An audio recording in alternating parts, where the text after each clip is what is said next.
Guys, napanood ko lang ito. Tingnan natin ano yung kanyang differential, nilagyan nila ng rotor disc at meron pang caliper. Saan kayang purpose to?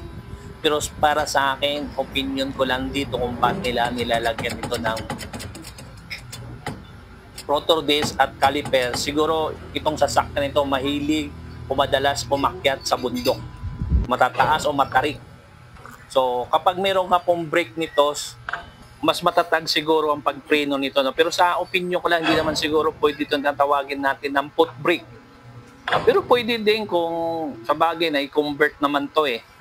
Maaari itong mayroon siguro foot brake to, kaya ginamitan nila ito kasi delikado masyado ang isang sasakyan kapag pababa at kulang siya sa preno, kulang sa kapit. Kaya para sa akin, idea ito, at para naman sa sarili kong opinion, pwede naman itong ganito na maglagay sila ng brake at additional para sa kanilang safety kapag sila ay umaakit sa bundok o pababa.